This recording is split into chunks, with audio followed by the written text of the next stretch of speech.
Assalamualaikum warahmatullahi wabarakatuh. Perkenalkan, nama saya Muhammad Iqbal Fajar Setiawan. Saya akan menjelaskan tentang pengertian kurikulum. Apa sih kurikulum itu? Kurikulum adalah kumpulan rencana, tujuan, materi pembelajaran, dan bahkan cara mengajar yang digunakan sebagai pedoman oleh para pengajar demi tercapainya tujuan akhir pembelajaran. 2. Karakteristik kurikulum 1968 dan 1975. Orientasi kecenderungan kurikulum. Kurikulum 1968 berorientasi berbasis materi pelajaran dengan pengelompokan suatu pelajaran yang berbeda yang dilakukan secara korelasional. Sedangkan kurikulum 1975 menganut pendekatan yang berorientasi pada tujuan. Setiap guru harus mengetahui dengan jelas tujuan yang harus dicapai oleh setiap murid dalam menyusun rencana kegiatan belajar mengajar dan membimbing murid untuk melaksanakan rencana tersebut. Tipe dan bentuk organisasi kurikulum. Kurikulum 1968 bersifat korelate kurikulum atau biasa disebut kurikulum gabungan. Jumlah pelajarannya 9 yang memuat hanya mata pelajaran pokok saja. 8 bidang studi pada kurikulum ini dikelompokkan pada 3 kelompok besar: pembinaan Pancasila, pengetahuan dasar, dan kecakapan khusus. Muatan materi pelajaran bersifat teoritis, tak mengaitkan dengan permasalahan faktual di lapangan. Titik beratnya pada materi apa saja yang tepat diberikan kepada siswa di setiap jenjang pendidikan. Untuk organisasi kurikulum 1975 sifatnya integrate kurikulum. Jumlah mata pelajarannya berdasarkan tingkatan. Seperti SD mempunyai satu struktur program yang terdiri dari 9 bidang studi termasuk mata pelajaran PSBB. Pelajaran ilmu alam dan ilmu hayat digabung menjadi satu dengan ilmu aljabar, dan ilmu ukur digabung menjadi satu dengan ilmu matematika. Sedangkan SMP dan SMA mempunyai bidang studi. Penjurusan di SMA dibagi menjadi 3, yaitu IPA, IPS, dan bahasa. Penjurusan dimulai kelas 1 pada permulaan kelas 2.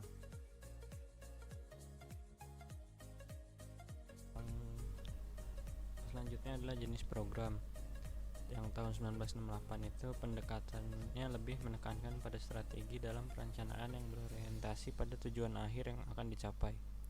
Sedangkan metodenya lebih menekankan pada teknik pelaksanaannya. Sementara yang tahun 1975, kurikulum ini merumuskan tujuan pendidikan berkenaan dengan ketiga aspek manusia, yaitu mental, moral, agama.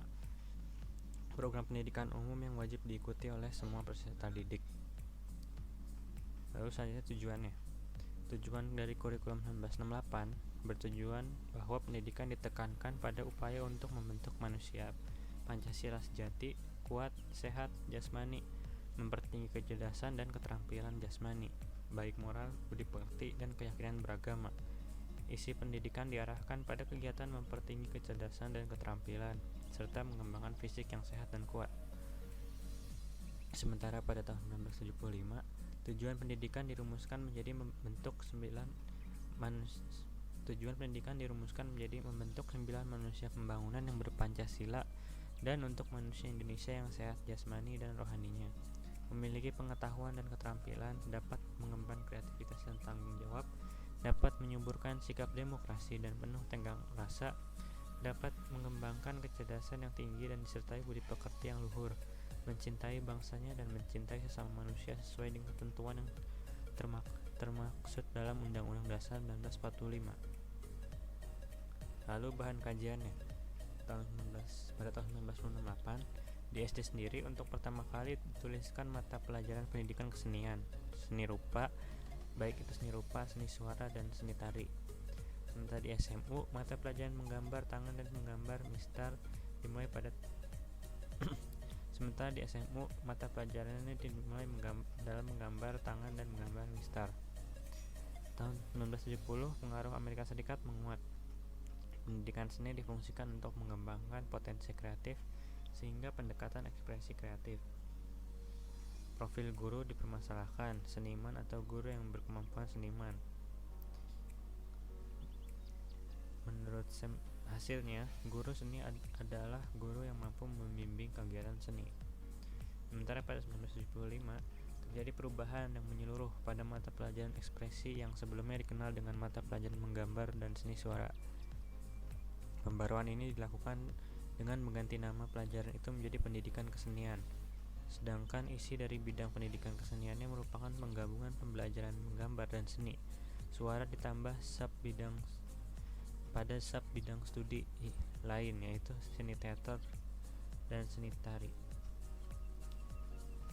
Sementara untuk membagikan alokasi waktunya, pada tahun 1968 kelas 1 dan 2 28 jam mata pelajaran.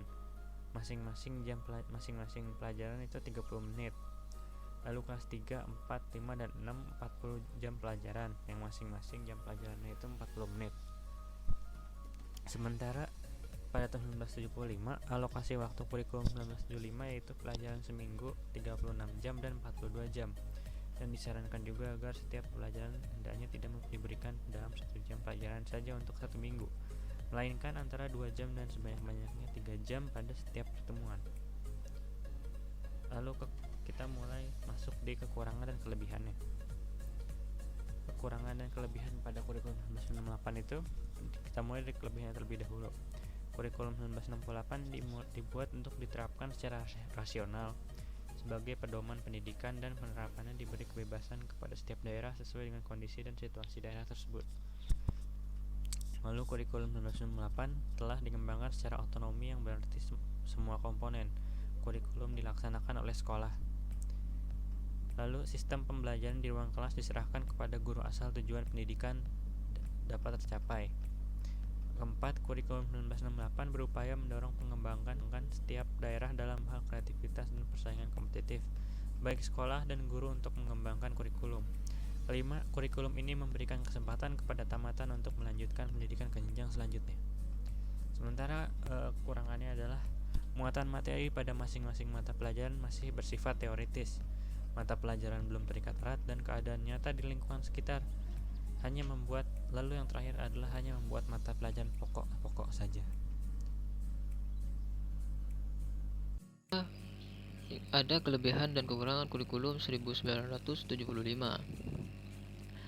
Kelebihannya yaitu 1. Memiliki orientasi pada tujuan. 2. Mengarah pada pembentukan perilaku siswa. Yang ketiga, sesuai dengan kebutuhan masyarakat. Yang keempat, menggunakan pendekatan psikolog. Yang kelima, menekan efektivitas dan efisiensi. Yang keenam, menekan fleksibilitas, yaitu mempertimbangkan faktor-faktor ekosistem dan kemampuan penyediaan fasilitas yang menunjang pelaksanaan program. Yang ketujuh, memiliki prinsip yang berkesinambungan. Sedangkan kelemahannya yaitu terdapat ketidakserasian antara materi kurikulum dengan kemampuan peserta didik. Yang kedua, terdapat kesenjangan antara program kurikulum dengan pelaksanaannya di sekolah. Yang ketiga, isi kurikulum terlalu padat. Yang keempat, kurikulum berkembangnya potensi daerah karena tujuan kurikulum ini bertujuan sentralistik. Yang kelima, kurikulum ini berorientasi pada guru yang menjadi pusat pembelajaran. Yang keenam, kreativitas murid yang sulit berkembang karena guru sebagai subjek. Yang keempat, perbedaan kurikulum 1968 dan 1975.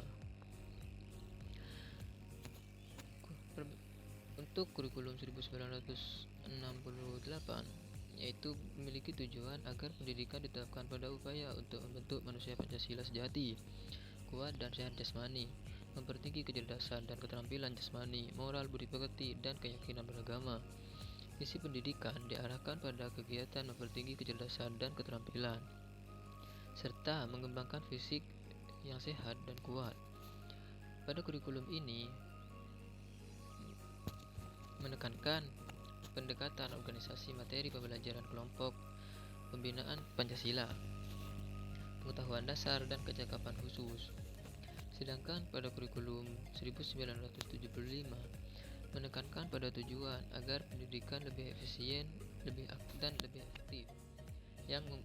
Yang mempengaruhinya adalah konsep di bidang manajemen, yaitu MBO atau Management by Objektif. Setiap mata pelajaran yang terkandung pada kurikulum 1968 lebih dipertegas lagi, baik itu metode, materi, dan tujuan pengajarannya tertuang secara gamblang dalam prosedur pengembangan sistem instruksional atau PPSI, serta adanya penjurusan IPA, IPS, bahasa di jenjang SMA. Terima kasih.